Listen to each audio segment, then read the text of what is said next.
the spirit of it. Would? I would. Yeah, I agree. You should have worn lighter clothes because you're gonna be up a lot today. No, only once.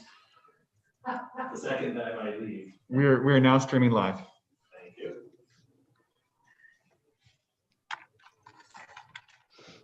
And of course, we can hear Wayne the best, so it's again the wrong microphone, but we cannot change it right now. Okay, so we'll now call the December 8th, 2020 regular meeting council to order. Just before we get to adoption of the agenda, we typically show admiration for loyal staff during our holiday potluck.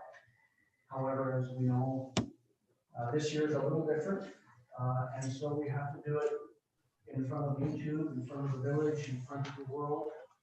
And so I'm pleased to present this little appreciation to Ms. Carlina Shepherd for 10 years of service to the village of Belmont.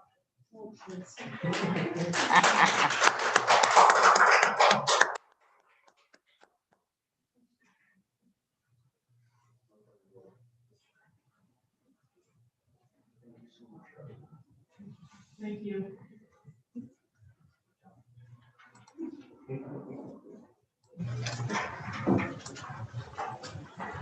And with that, on to 2.1, adoption of the agenda for this evening. Councillor G, Councillor Blanchette, any additions? Hearing none, all in favor? Carries. Adoption under 3.1, adoption of the November 24th minutes. Councillor Pearson, Councillor G, any errors or omissions arising? All in favor? Carries. 3.2, adoption of the November 24th public hearing minutes. Councillor Blanchette, Councillor Pearson, any errors or omissions arising? All in favor? Carries. 4.1, we have a delegation from Ms. Penny Adams of the Northwest Invasive Plant Council. Hi, Penny, the floor is yours. So quickly, I'm used to waiting until a whole lot more business is done. Thank you very much for inviting me to present to council. I think it's probably been about 5 years since I stood before the council, and at that point I was working with the aquatic invasive species program through the Columbia Basin Trust, which was being administered by NWIPC at the time. I'm going to share my screen if somebody will allow me to do that. There we go.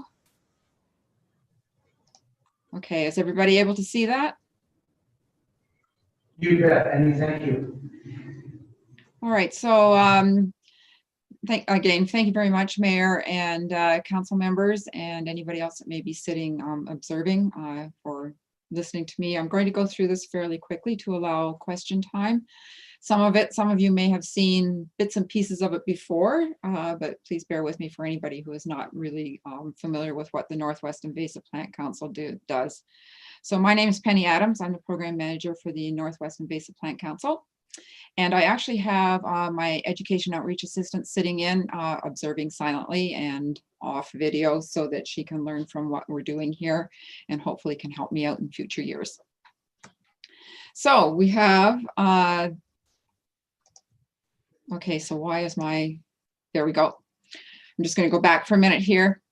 So like I said, Northwest Invasive Plant Council and Wayne Robinson very kindly invited me to present. Actually, I think I was supposed to try and set up something last January. We never was able to do it. So here we go.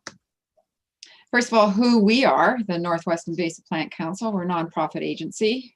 We basically administer funding coming from a number of different partners for invasive plant management. Our partners include municipalities, Ministry of Forests, Ministry of Environment, Ministry of Transport, regional districts, and First Nations, as well as private industry, mining, a couple of mines that we do work for.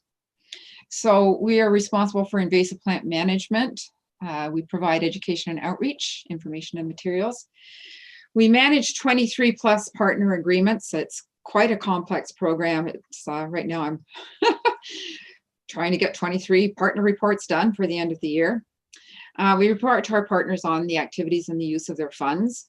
We develop partnership opportunities, and we partner with Valemount to do invasive plant management within your municipality. We provide training, and that training isn't just like for our contractors, it's also for people who are just interested in knowing about plant identification and what they can do as individuals and private citizens.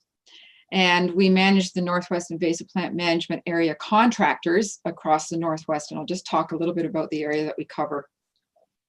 So this is the province of BC. This is the Northwest Invasive Plant Council. So you can see that we cover a huge area. I think on a per hectare basis, we probably get way less money than any of these smaller organizations down here, but we do what we can with the money that we get. And within that 1/3 of the province, we have 8 invasive plant management areas, and Valemount is in what we call the Robson Valley Invasive Plant Management Area. And it covers approximately 37 million hectares of land base, so over 1/3 of BC's land base. So you can imagine the challenges we have with being able to logistically and with money to satisfy what our partners need. Very quickly, what is meant by an invasive plant? It's non-indigenous. That means it's non-native. It comes from away. It has potential to pose undesirable or detrimental impacts on humans, animals, and ecosystems. So not everything is an invasive plant. Like not everything that comes from away, not every ornamental that sort of escapes out of your garden becomes invasive. It becomes invasive when it fulfills these points that I'm pointing out now. So non-indigenous, potential to pose undesirable or detrimental impacts. It also includes noxious weeds, and that's where we get into the Weed Act of BC. It designates non-native plants that have detrimental impacts as noxious weeds. So something like a dandelion, a lot of people don't want it around, but it's not considered a noxious weed under the Weed Act. So we have noxious weeds under the Weed Act. We have provincially noxious weeds and regionally noxious weeds. And the regional noxious weeds, some of them do not show up in the Weed Act, but they have been developed through agreements with regional districts and so on for plants that they have some real concerns about. So again, they may be classified as provincially or regionally noxious. It does not apply to nuisance weeds, for example, like I said, a plantain or dandelion, things that have been in our ecosystems for a long time and coexist really, quite frankly, quite well with our native plants. So how did they get here? So arrival, human activity. So this is actually a picture of over in Europe, where florists and horticulture companies and whatnot bid on what they're going to bring into Canada, and then it ends up on our shelves here. So as ornamentals or landscaping and gardens, sometimes they're intentionally cultivated for food, brought in for medicinal purposes. Common comfrey might be a good example of that, an extremely invasive plant. And wildflower seed mixes, the bane of our existence, wildflower seed mixes, at least ones that we can't tell what seeds are in there. And how are they spread? Well, again, humans, boots, vehicles, tires, watercraft. And given that Valemount is quite a recreational area with their biking paths or mountain biking and so on, it's something that to really consider about educating people about how they can keep their vehicles clean and their boots clean and whatnot, so that we don't take these invasive species up into the subalpine and so on. So horticulture, market garden sales are quite often a reason why things get spread. Dumping. Don't know whether you have dumping problems in Valemount, but we certainly do in Prince George. Animals and birds, wind, and moving water. Impacts of invasive plant infestations. They may compete with the native plants for resources. So that's if we're looking at some of our really unique ecosystems in the Northwest, this is a real concern. They reduce forage for berries and medicinal plants, medical plants. And they cause harm to human and animal health. Some species are toxic, poisonous, contain irritants. And one of the ones that's actually down around your area is Horiolisum, which is toxic to horses. It can cause laminitis and have them founder. And reduces biodiversity, can lead to erosion and water siltation, and increase wildfire hazard. And some people ask questions about that, but a lot of our non-native invasive species have a lot of volatiles in them in terms of chemicals, and also the way they dry out, so they can actually act as a vector or a way that wildfire can spread quite quickly across the landscape. So the consequences of no action, and I've got a picture here. This is a common tansy infestation along the Heritage River Trail. So that's along the Chaco River in Prince George. This is actually the Horiolism that I just mentioned. This is down, I'm trying to remember, it's in Valemount as you cross the railway tracks and you turn down to go down towards Kinbasket Lake. We found an infestation down there and we're able to clear it up. So environmental impacts, ecosystems at risk or destroyed, as I mentioned before. Quite often they can form invasive monocultures. We have a number of plants, mountain bluet being one of them, and common tansy like this one that crowd out all our native species. And economic impacts. So this is something that is considered quite often by municipalities and cities and whatnot on utilities and transportation, recreation and tourism, as I mentioned before, forestry, agriculture, and for our forest floor foragers. Now, this is an invasion curve, and you can actually equate this to just about anything, including COVID. So just an interesting fact. So sort of think of that, but also thinking about invasive plants. So basically, this is the area that the plants occupy. This is a scale over time. So where our best bang for our buck is preventing these things from coming in altogether. But if we can't, so we have invasive species that come in, we look towards eradication. Get rid of them before they spread. So we have small numbers of localized populations. But if we can't do that, or if nothing is done, we have rapid increase in distribution and abundance. And so now we're spending our money on just basically containing them and hopefully trying to knock them back. And if we aren't able to do anything or nothing's done at that point, then we have invasive species. They're widespread and abundant throughout the potential range, and the dollar value in order to be able to control them or try to get rid of them goes up exponentially. So, and the only reason why I'm applying this to COVID as well, because this is exactly what's happened with COVID too. This invasion curve can be applied to many different things that are not native or that get introduced into our populations.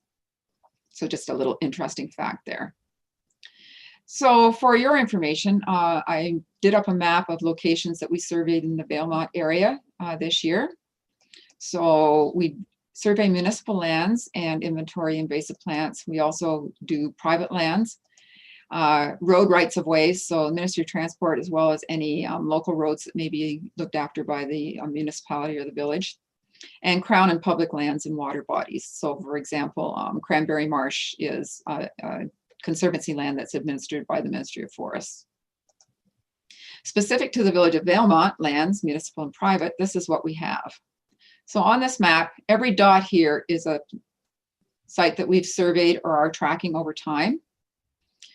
The purple squares are where we've applied mechanical treatment, which means digging or pulling or deadheading to either control or to hopefully try to eradicate the species. And chemical treatment, you'll see there's only a couple of them, and those are usually on our highest priority species and only with approval, either from the Ministry of Environment or the municipality or private landowners.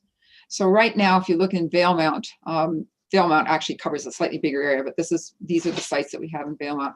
There are not a lot. However, when I walk through Valemount, I actually see, when I'm just sort of, Joe Blow walking through the streets, I see a lot more than what we have here.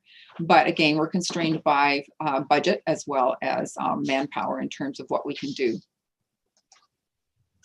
I'll go back to that actually, just hold on. Does anybody have any questions on this, or do you want to wait till the end? Questions? Well, good right now, right? We're good, Penny, thanks. Okay, I'm going through it quickly so I can hopefully have time for questions. So this is what we did in 2020, invasive plant management areas and activities in Valemount. We surveyed 16 sites. Those are the ones that I showed you on the previous slide.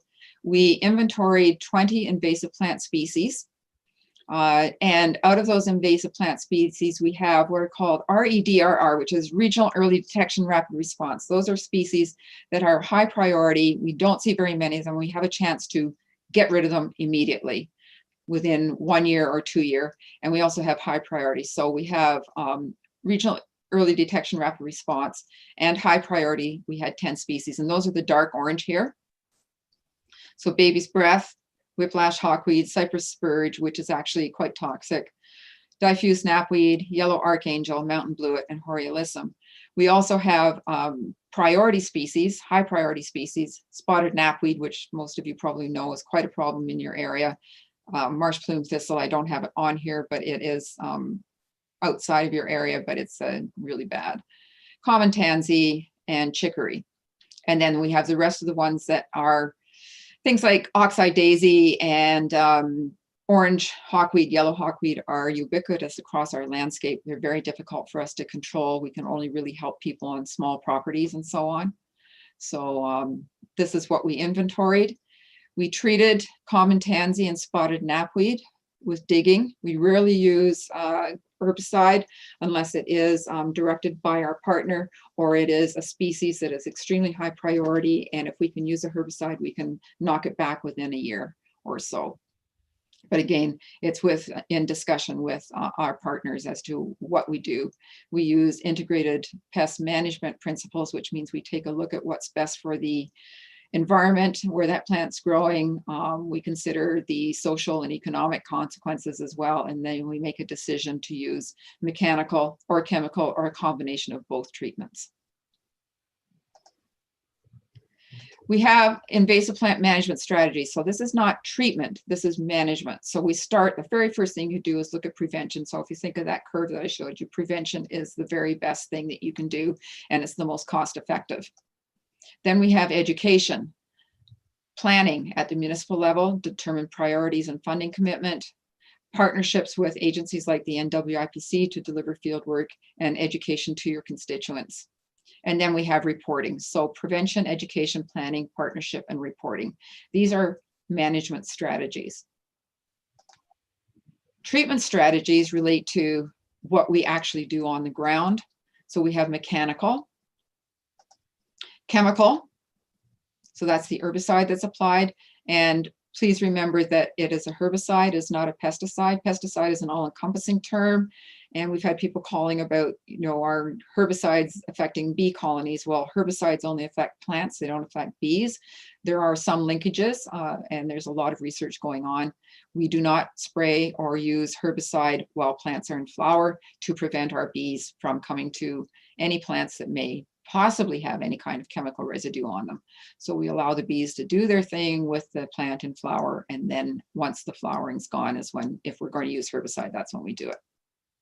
And there's also biological. We have biological control, although unfortunately it hasn't worked really well in the Cranberry Marsh area. And it's because over the years we have actually had some contractors mow or knock down or pull the Canada thistle there.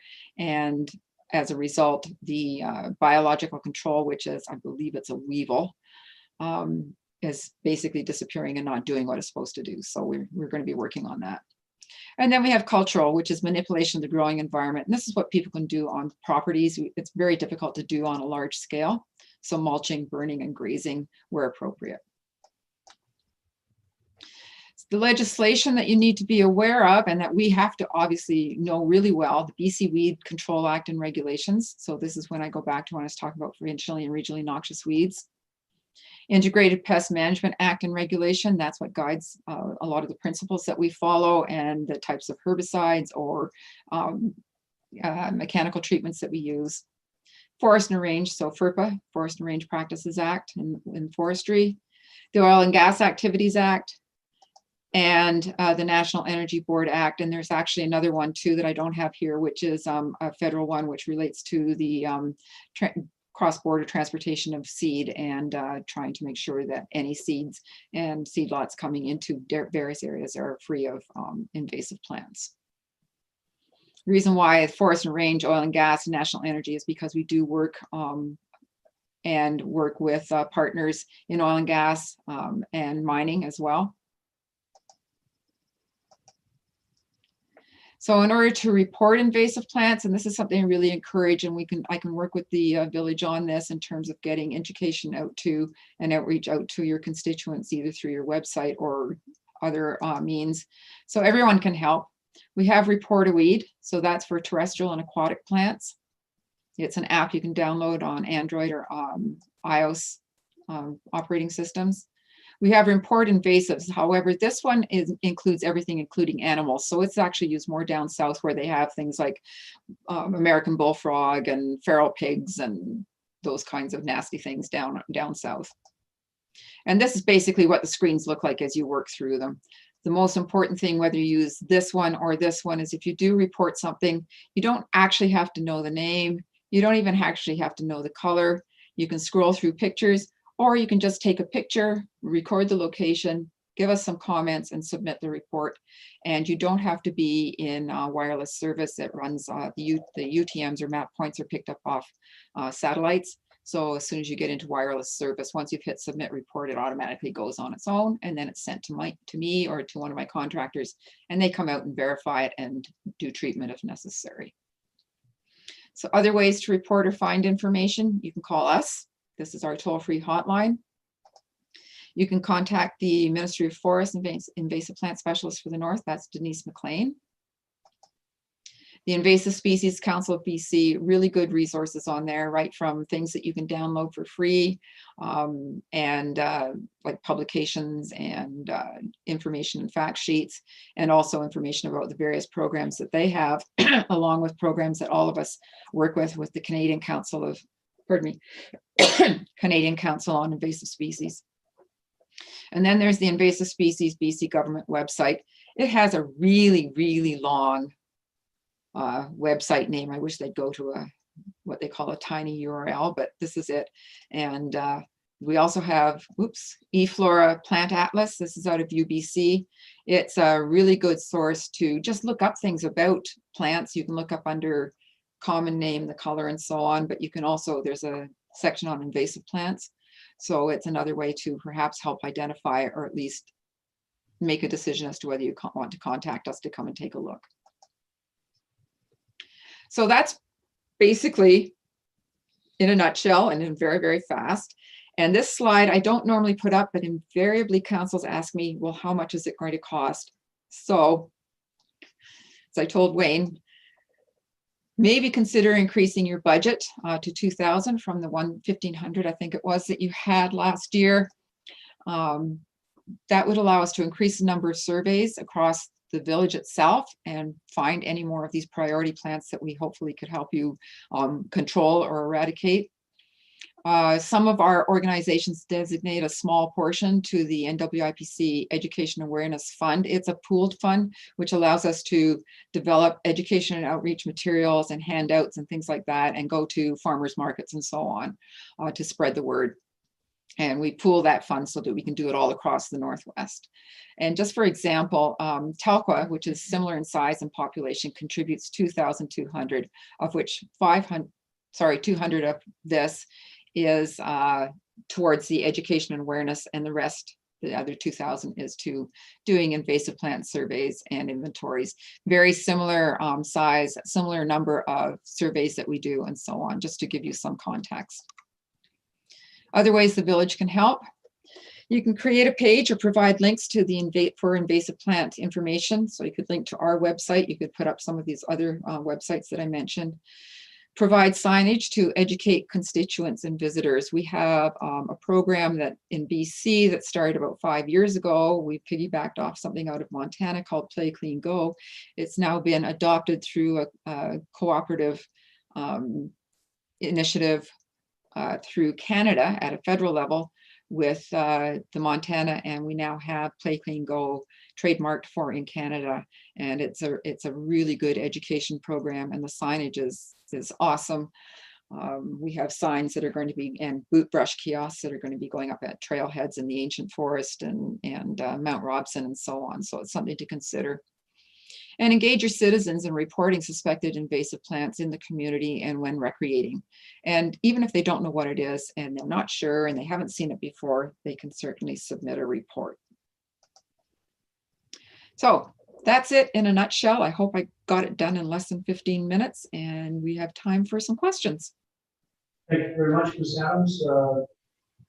Motion please to receive the delegation. Councilor Pearson, Councilor G. Questions from the delegation? Councilor Pearson.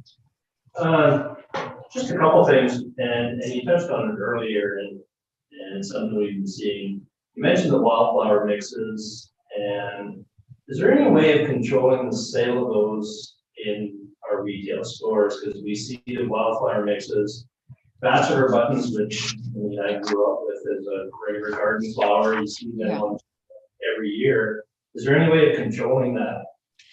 This is something that's been a challenge actually for all of BC and all of the, my sister regional invasive species organizations. It's very difficult. I know that the Invasive Species Council of BC has been advocating at, I think, the provincial level and maybe even at the federal level to try and control seeds coming in from outside of our borders. But to tell you the truth, right now, you can go online and you can buy wildflower mixes from just about anywhere. What we try to do is encourage people to buy wildflower mixes that are sold through our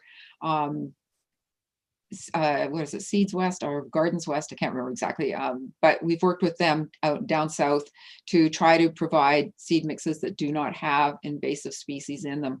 Part of the problem is that they may list the flowers, but they don't give, they might even give the genus, but they don't give the species name. So you mentioned bachelor's buttons. Well, bachelor's buttons and mountain bluet are both in the Centaurea family, actually the same family as knapweed. If you take a look at the flower heads, they're very similar. Bachelor's buttons, the Centaurea cyanus, is not considered invasive in the same way that mountain bluet is. And because of that, the flowers look almost identical, but the leaf structure is completely different. And so when you look on a wildflower seed mix and you see bachelor's buttons, you don't really know what you're getting. And one of the reasons why we use Latin names is so we know exactly what we're looking at. But in terms of public education, it's really difficult to, you know, bachelor's buttons is a term that's used across a number of different species that look very similar. So that's your science lesson for today. That's why we use Latin names, so we know exactly what we're talking about. So I can't say that we have any kind of control over invasive species coming in wildflower mixes.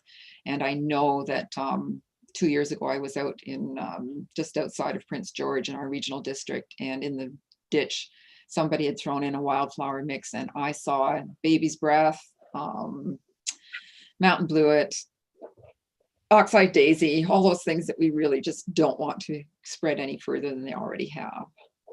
So I'm sorry, but I can't tell you that we have that under control.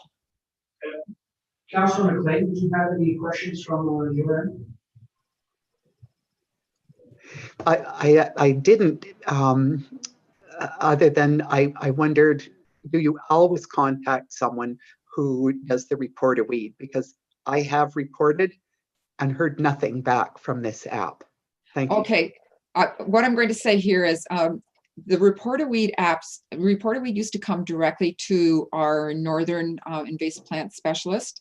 And then 2 years ago, they rolled it back to out of Victoria. So a lady named Judith Carter, who is extremely overworked and is the right-hand sort of assistant to Val Miller, who is the invasive plant management person for the province. She responds to Report a Weed reports that are deemed to be high priority or regionally early detection species. In fact, she just sent an email the other day. It's very timely. Good question. Asking me if I want to receive reports on lower priority, what we call medium and low priority plants. So something like oxeye daisy is way down the list because it's across the whole, you know, it's everywhere. We can't do anything about it. And so I suspect that probably what happened was what you reported was considered lower priority. So I haven't been receiving those, but I have asked her to send them to me so that I can plot them and see where they are, and we can verify, in fact, if they are an issue or not, and whether it's in a small enough area that we can do something about. So it's a huge program, the Report a Weed. It's used by thousands of people now, and Judith, I believe, is completely overwhelmed. So she's only focusing on what we call the highest priority species, things like knotweeds, Horiolisum, things that are toxic. So that's maybe why you haven't heard anything back, because she normally will respond if it's a high priority, saying that we've, you know, it's been sent on to people to look after. Okay. So, yeah. Thank you for clarifying that. Yeah, it's sort of out of my hands in one way until I get something from them, and then what I get from them is what they send me. So, yeah. Okay. We are getting to the end of our delegation time. What I will say, Penny, is while council will not make a commitment to your funding request right at this delegation, we will send it to the finance department. Yeah. Bring back to council during our budget deliberations in early 2021. Thank you so much for bringing this to our attention. And we do look forward to doing other things as well, such as website and social media distribution. Okay, well, that's great. So thank you very much, and certainly contact me when you're ready to have budget discussions, or if you need to discuss any, potential costs further, but also particularly around the education awareness, because that's where we start. So, Thanks so much. okay, thank you. Thanks. All of them in favor of receipt? It's carried. We have a correspondence for action, 6.1 for the village, Belmont Senior Citizens Housing Society request letters. I recuse myself at this time as I'm signing for the society.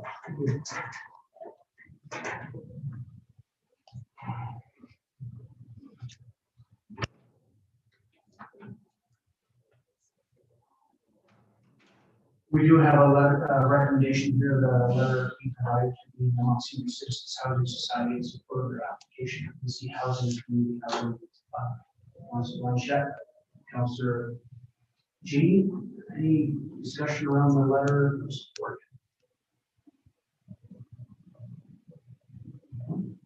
All in favor? Carries. Just for my entertainment value, when you switch it back to gallery so I can see Councilor McLean. For sure.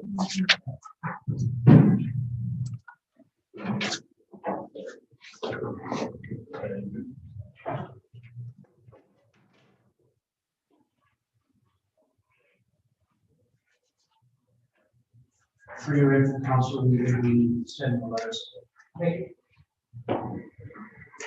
Anything on the reading file that you would like to highlight? Councilor Jean? Yeah, I just wanted to mention the museum preservation support. Providing access to medical products in the Washington and housing to municipal facilities.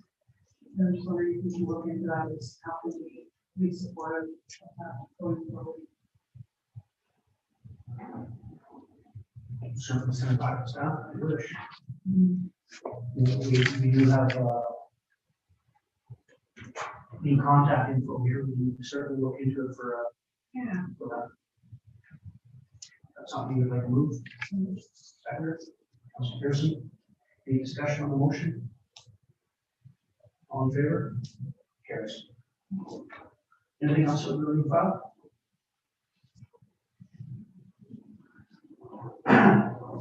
8.1, building inspector report for November 2020 received. Councilor Blanchette, Councilor Pearson, any discussion on the building inspector report? All in favor of receipt? Carries. 8.2, COVID-19 banners and streetlight standards report be received. Councilor Pearson, Councilor McLean, any discussion? All in favor? Carries. 8.3, we have a 2021 deputy mayor appointment schedule. That it be approved. Councilor Blanchette, Councilor Pearson, any discussion? All in favor? Carried. What's the discussion? 8.4, we have a lease agreement possibility with the Belmont Children's Activity Society. First recommendation here, the lease between Village of Belmont and the Belmont Children's Activity Society will be renewed on July 1, 2021 for a term of 5 years. Councilor Blanchette, Councilor Pearson, discussion, 5-year lease. Sorry, Administrator. not part of the discussion, but if I could just ask council to raise their voices. Councilor McLean is having a hard time hearing. Okay, thank you.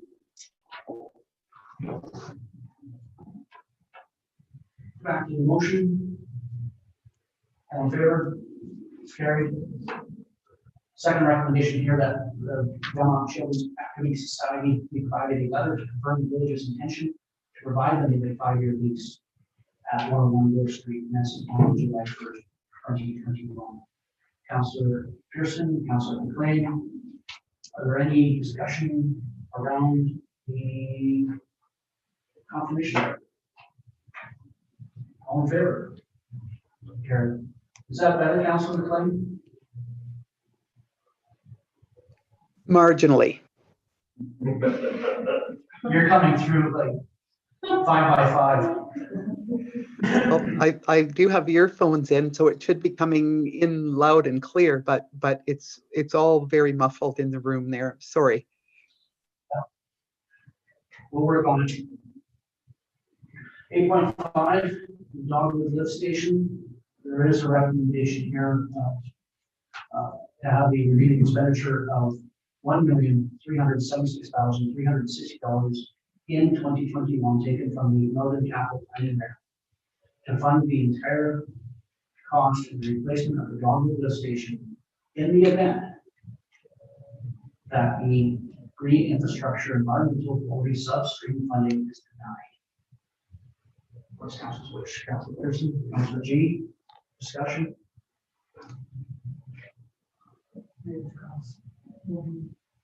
Indeed. All in favor? Carries. 8.6, Columbia Trust Community Initiatives Affected Areas Program Adjudication Committee Appointments. Recommendation here, Mr. Eugene Jamin, Meg Osprey, Valerie Kerr, Ryan Windsor be appointed to the CBT, CIP, AAP Adjudication Committee, each for a 2-year term. Councilor G, Councilor Pearson, discussion. All in favor? Carries. We do have a, under bylaws and policies, 9.1, zoning and official community plan bylaw amendment for full senior housing development on Ash Street. Councilor Pearson? Your worship, I'd like to recuse myself again as I am still a sign working. At least it's to the end of this evening. I missed that. Thank you, Councilor.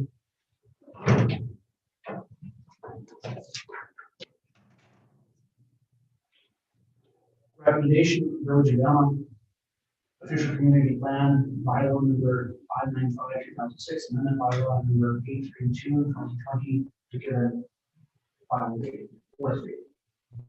Councilor Blanchett, Councilor G, discussion. All in favor?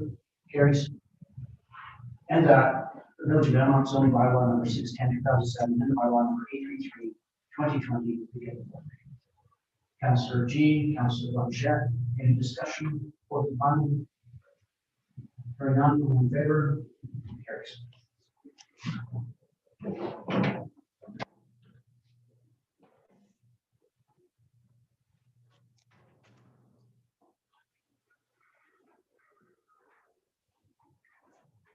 Councilor Pearson,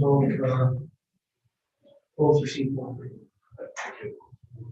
9.2, Village of Belmont fees and charges amendment bylaw number 837/2020, reflecting the 3% increase in water, sewer, and garbage rates for 2021 be adopted as presented. Councilor G, Councilor Blanchett, discussion on fund adoption. All in favor? Carried. 9.3, Village of Belmont Development Procedures Bylaw number 789/2018, and bylaw number 839/2020, begin with first and second reading. Councilor G, Councilor Pearson, discussion.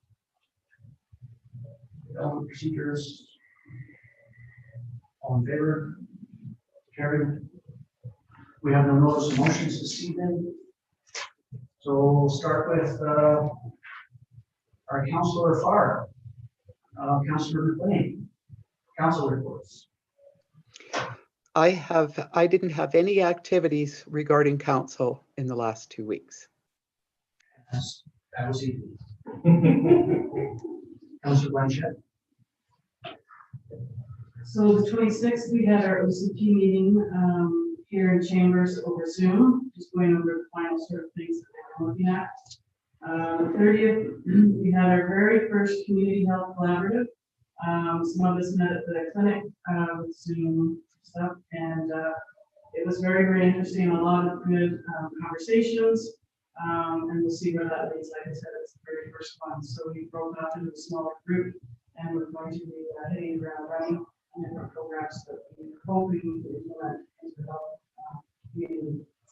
And December 5th, I got invited to the fire hall and got to see the brand new fire truck, and it is so cool. I mean, I know nothing about fire trucks, but it has stuff up on the roof that now comes down so that it's better and safer for all of the guys, and they can put more stuff in there. I was gonna climb inside and have a look, but I know I didn't. So, we're good with that, but it is really, really neat. So I'm really excited that we were, given this new piece of machinery that, hopefully will hardly ever get any use. Is it everything the community consultation committee members dreamed it? And more so because we didn't know. Just like speaking for myself, you know, but, the guys down there, the chief and stuff are really excited, and it has been utilized already. The cord, the hose goes up automatically. It's just a lot of really cool things that they were looking at that will make their life easier. So that's good. So, a lot of money spent very well. And just be able to response. Exactly. That's it for me. That's her. Council Pearson. November 26th also had an OCP session with council by Zoom. November 30th, also participated in a community health collaborative. Really good conversation with a great group of people. And I will mention, excuse me, one thing that came out of that I learned is a program that's available that's called Healthy Life, HEALTHE Life.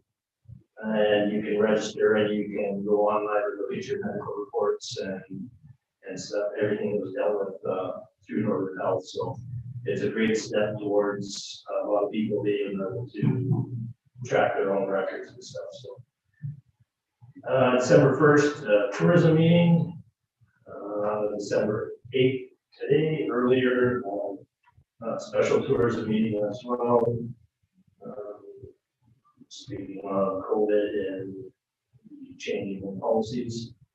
Followed immediately thereafter by CBRC CCC meeting, discussing budget and such for the What's it look like? Just for a pretty much. I mean, it's pretty much where it's going to be. There's some exciting stuff coming forward as far as grant funded projects that replace the chillers at both McBride and Delmont Arenas with newer technology that is a lot more efficient and a lot less ammonia on site. So that'll be a positive thing coming out of this year. So Yeah, looking forward to seeing it at the January RD budget consideration. Correct.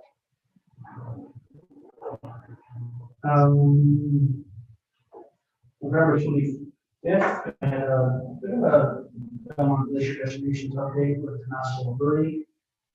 Later that day, part of the PG Chamber webinar, look ahead is NLA Mike Morse. On the 26th, week 9 of the my resilience and leadership course. And then later that day, another PG Chamber webinar, look ahead with Mayor Lynn Hall, City of Prince George. 26, tried in vain to participate in the OCP land strategies. I had some connectivity issues at home. Not really too sure there, but I also had to step up with a flu shot, so and couldn't be that. November 30th, a Zoom meeting with the RMI mayors, the Reserve Municipality Initiative, to consider a communique to the new Minister of Tourism, Lonnie Mark. December 1st, had an interview with Cheryl Jan over in Prince George regarding rural connectivity and the regional district Prince George City. So we'll plug here. Make sure you can jump onto the village website, to find the link to the Sierra speed test tracks, speed test all the way around the regional district for lieutenants connectivity gap analysis. December 1st, had a briefing with Vermont Emergency Services, and then seems to be a shown here December 2nd, and a rural connectivity discussion with the Prince Rupert Mayor, Lee Grain. December 3rd was the final classroom session for the Resilient Civic Leadership course, and then that evening, a board meeting. December 4th, of course, further restrictions and orders came in from DHO, and then on the 7th, those orders were extended to January 8th, 2021. Just on that, I think we're all working now. We can still connect with family and friends over the holidays, participate in drive-through activities such as looking at Christmas lights and things of that nature. But I think we respect the orders and restrictions and the recommendations. We can have a bit of a turn come to today, had a preliminary meeting with Sioux First Nation and First Nation major projects regarding the First Nations major projects coalition, on which they are a member now, just recently. And then this afternoon, I'm meeting with Vermont Emergency Services. We'll have another one next week, and then get the hiatus over the holidays or as needed, and then reconvene shortly in the new year. And then, of course, today, the BC State of Professional Emergency has been extended to December 22nd. Will you wait on? Councilor Council G. Of course. And jump right over you. You usually go last. I only have one thing to report, and that was the OCP meeting on Zoom on November 26th. And how's your connectivity? It wasn't the greatest, but it was not too bad. You just have to turn everything around off. Lights, Just turn everything off. cell phones. Yeah. Sorry about that, Councilor. No, it's fine. Motion to receive, Councilor Pearson, Councilor McLean. Are there any questions, comments that have been raised during Councilor's work? On favor of receipt? Carries. Any other comments been received? None have been received. Thank you. And we have a notice receiving camera. So that council received and then council meeting for consideration of one item for section 91E, the charter discuss matters related to E, the acquisition, disposition, or expropriation of land or improvements if council considers that disclosure could reasonably be expected to harm the interest of the municipality. Councilor Blanchette, Councilor Pearson, all in favor? Carries. On the end portion.